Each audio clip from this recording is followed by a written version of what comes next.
From Wish TV and the All Indiana Podcast Network, this is the Business, Equity, and Opportunities Podcast with Scott Sander. Welcome to the Business, Equity, and Opportunities Podcast. I'm Scott Sander. Today's pod is an exclusive extended edition with extra information and conversation beyond what you saw in our Sunday morning broadcast. Tammy Butler Robinson is the CEO of Engaging Solutions. Her path to this point in her life has been dedicated to making a positive impact on her community at every level. She is one of this year's featured leaders in the upcoming NAWBO Boss Ladies magazine. A few minutes with her and you'll know exactly why she's picked for that. Every business is unique and has a target audience. If you own or manage a business, Circulus Digital Media can help you connect and grow your customer base with turnkey digital solutions that are nimble, offering best-in-class results, service, and support to reach a bigger customer base, allowing you to pinpoint a specific audience down to the smallest details. Get outside the city, the state, span the globe. Put Circulus Digital Media to work for you. Get started now at circulusdigital.com. That's circulusdigital.com. I'm Tammy Butler Robinson. I'm the CEO of Engaging Solutions. We're a management consulting firm based in Indianapolis, Indiana. Healthcare is the majority of the work that we do, improving patient populations. So what was your journey to get to where you are now? Well, I always say that I was born and raised in Charleston, South Carolina, and ended up in the Midwest as a HUD Fellow at Ball State University. So I'm an urban planner by trade and enjoy being able to really lean into that space, which helps me to be able to elevate community at the same time. So once I graduated, I had a wonderful mentor, Dr. Linda Keys, who passed away not long after I left Ball State University, but she was an anchor for me, and one that there's not a day that goes by that I don't think about her and what she instilled in me. And then following that, actually went into working for a small not-for-profit in Anderson, Indiana, building housing for those that were working at Delco Remy and in that particular space as well. And so my role was really involved in a lot of the community engagement, being able to plan for where the housing was going to go and then what additional resources were needed. After leaving Delco Remy and that work that I did in Anderson, Indiana, I eventually went into state government and worked in various capacities. I served as the data director for the Office of Medicaid Policy and Planning. I was also over claims management, making sure that claims got processed fast and people got their money. And then I went into the state budget agency as the assistant director over health and human services. And so was heavily involved in making sure that preparing budgets, being able to do the analysis that was important, being able to make sure that we were being good stewards of the funding and of taxpayer dollars. Shortly thereafter, I was recruited by Representative Bill Crawford, who was the first Black chairman of Ways and Means.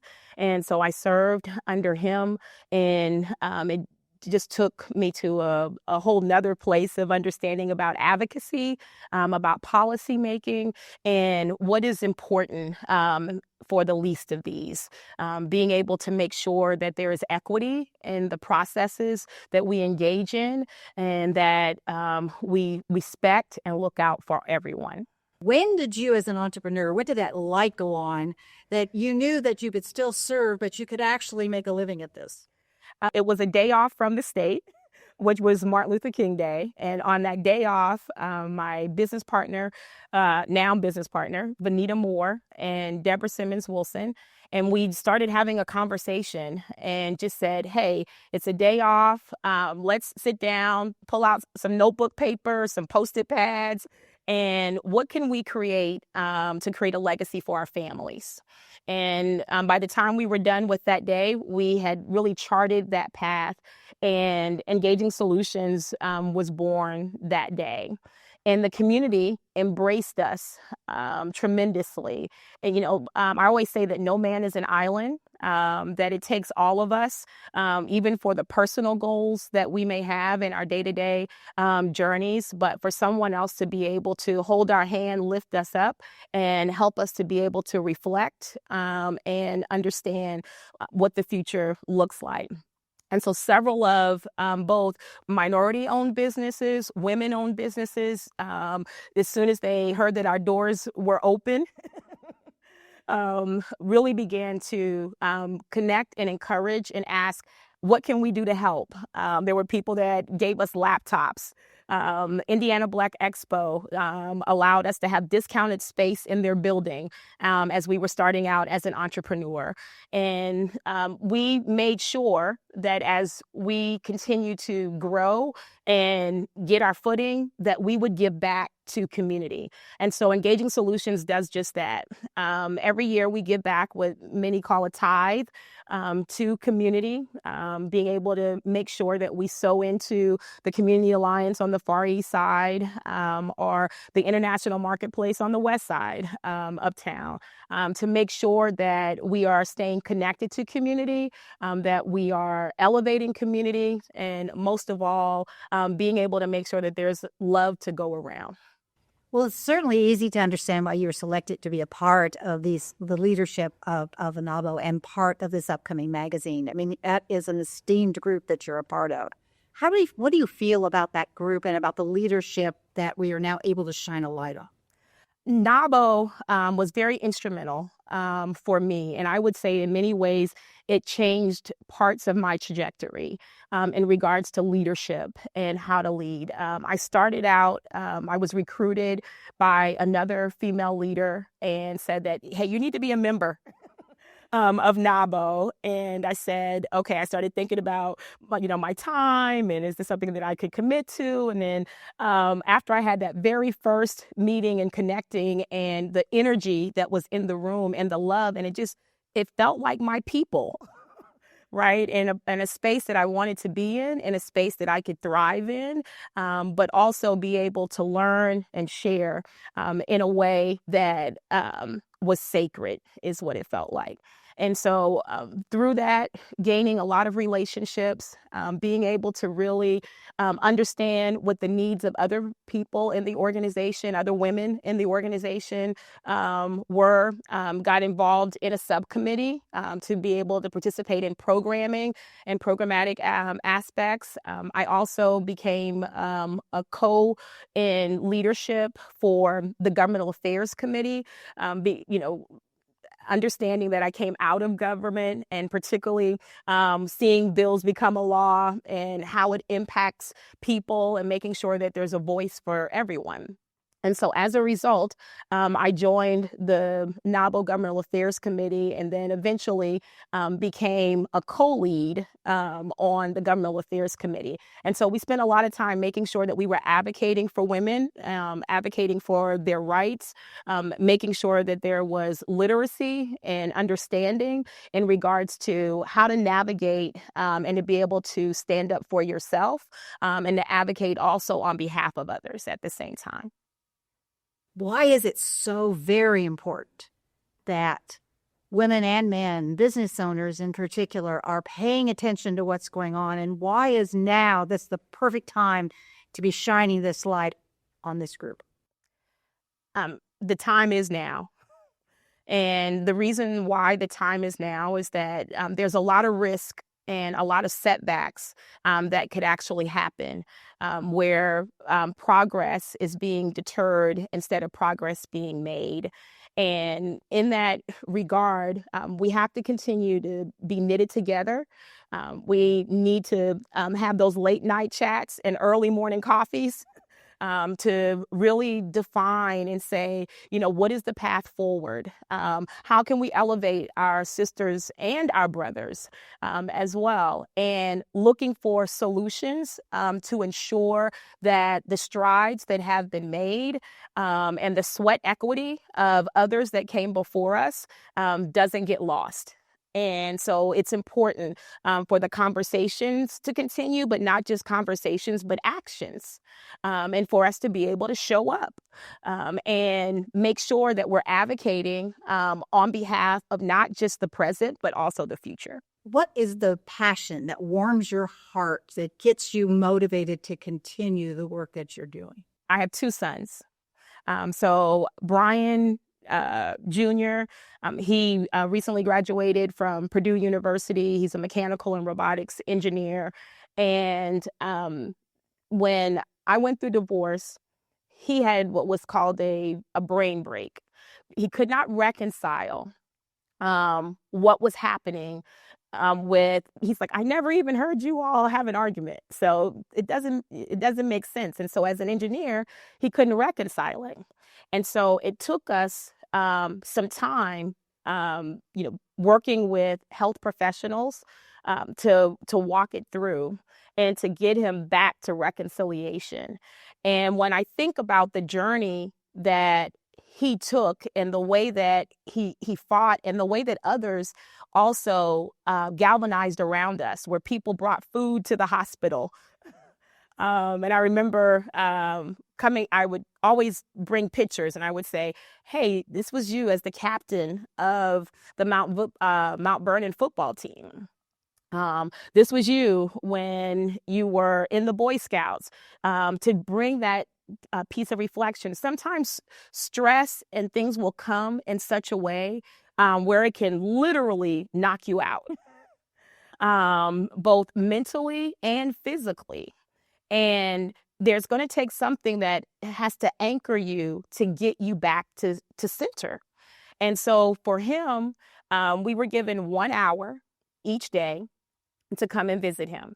And that hour, and we had to advocate for that hour because he was 18 now at this time. And so he was an adult.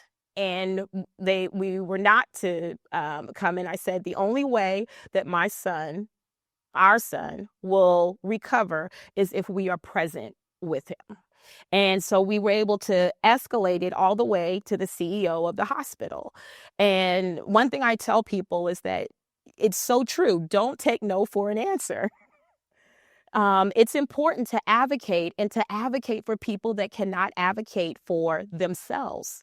Because at that time, my son didn't even have a language to speak, to try to explain what was happening in his life at that time, because everything that he knew before, he no longer understood.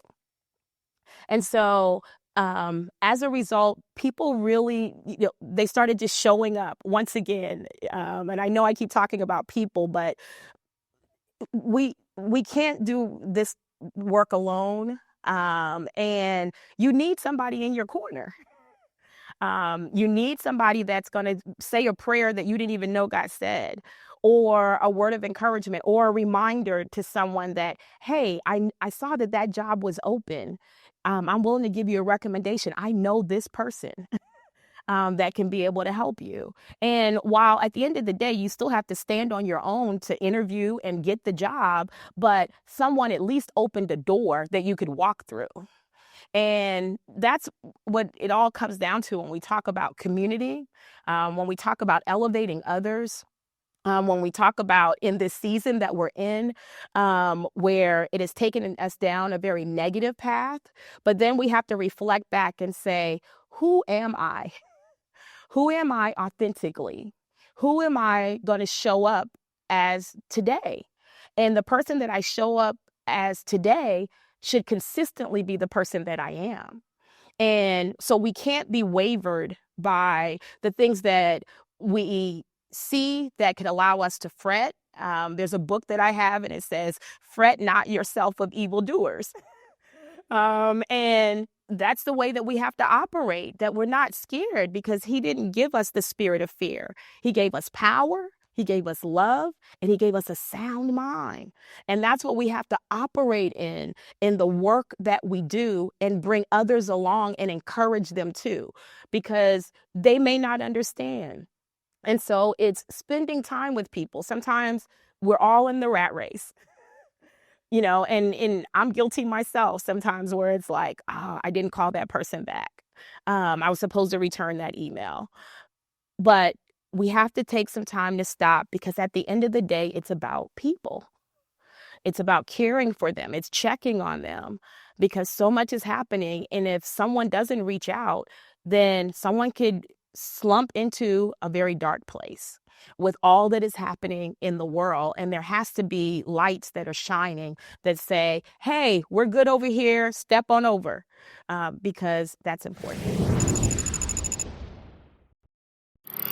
Our thanks again to all the contributors who joined us for this episode of the Business Equity and Opportunities podcast. We hope you found it enlightening, useful, and inspiring. You'll find more information about the show on our website, beoshow.com. You can watch Business Equity and Opportunities Sunday mornings at 10 on Wish TV, or live stream it through wishtv.com.